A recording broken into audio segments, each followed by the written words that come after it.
Hi, welcome to my YouTube channel. In today's video, I am going to discuss or rather talk about the role of parents in the competency-based curriculum. It is important for parents, guardians, or any other person who is involved with the child to have an understanding of what the competency-based curriculum is all about and their role in ensuring that children learn and achieve what they're meant to achieve.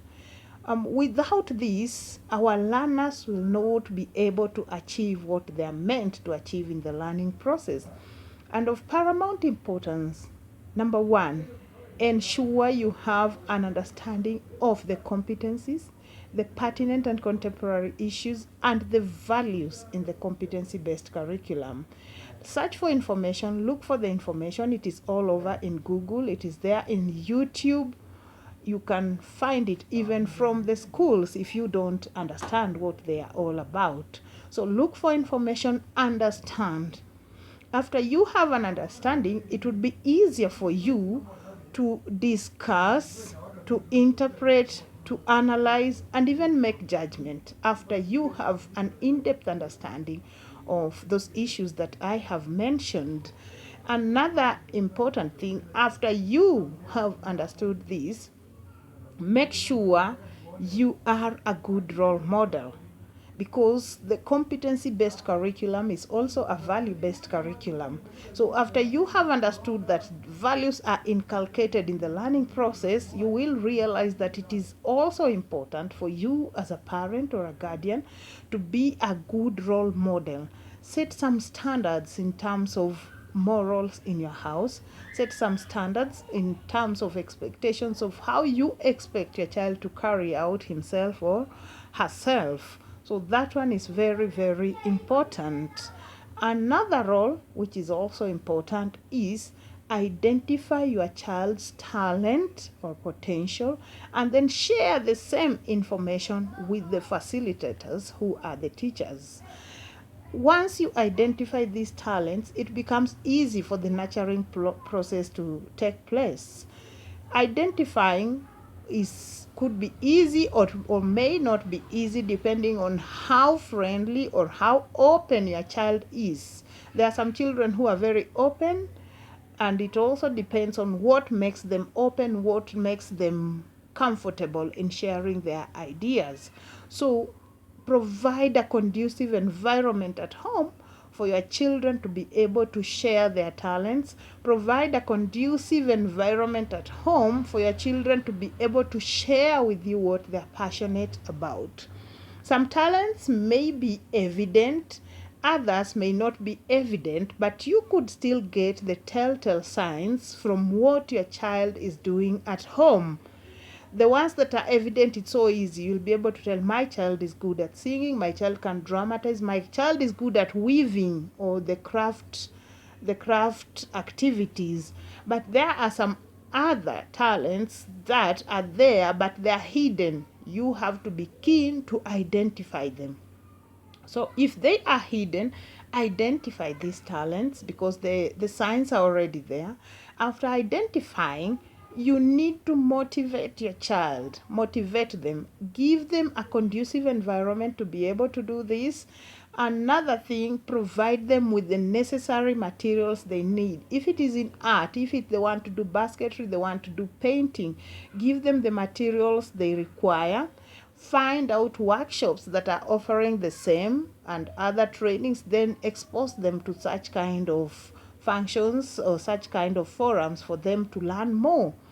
After identifying the talents, work together with the teacher who is the facilitator and communicate the same. Tell them, my child is very good, or my child is outspoken, can do a lot of public speaking. My child is reserved but does a lot of painting, or my child does this kind of painting. My child seems to enjoy watching videos on painting or drama.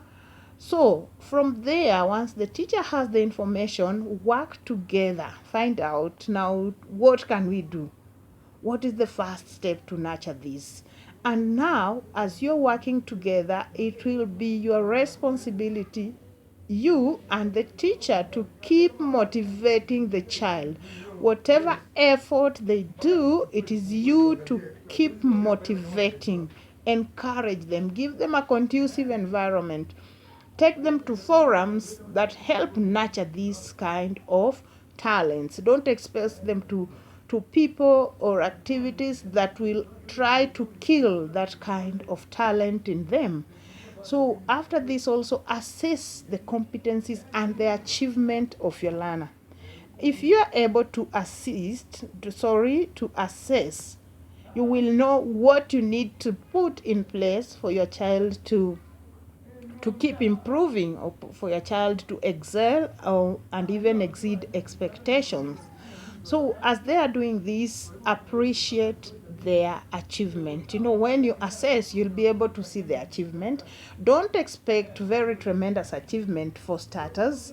The achievement could be tremendous at the beginning because each learner has their own pace of doing stuff. So others could give you very tremendous achievement, very outstanding performance immediately they begin. Others will take time, but eventually perfect at the end. So it is your role to motivate, assess, and keep encouraging your child. Another role that you are supposed to do as a parent is participate in school programs. Participate in school programs like cultural days, school programs like sports days, and other activities that happen in school. And as you participate, ensure you facilitate and provide your child with the required resources that he or she requires. If it is sports day and you want your child to go run, or your child is competing in a particular race, does your child have the right sports shoes? Does your child have the right gear? Did your child get good breakfast to sustain him throughout the day for the activities ahead of the day? And avail yourself. Be there. Don't just be there because you are required to be there and at the end leave with your child after the function. Be there and be your child's cheerleader, number one cheerleader. When your child sees you there is an unexplainable motivation that they get. Be at the finish line, whether your child is number one or whether he or she is last. Be at the finish line and receive your child like a champion. Receive your child like a champion. Give him or her the best motivational words that you can give to that child.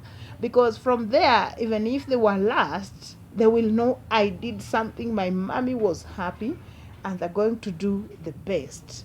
So make sure you are there, actively participate, speak words of encouragement to your child. Be positive, be very positive.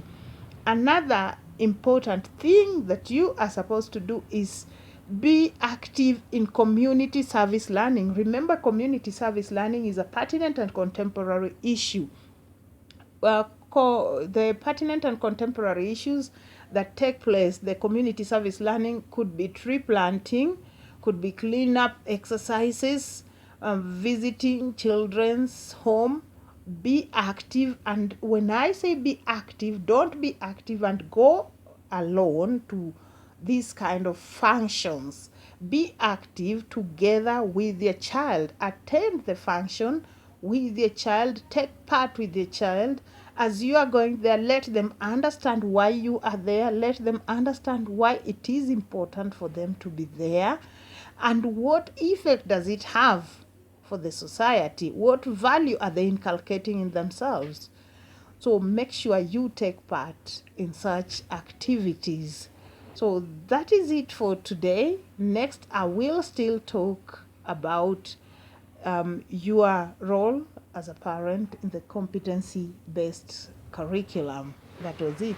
Thank you for watching, and remember to subscribe.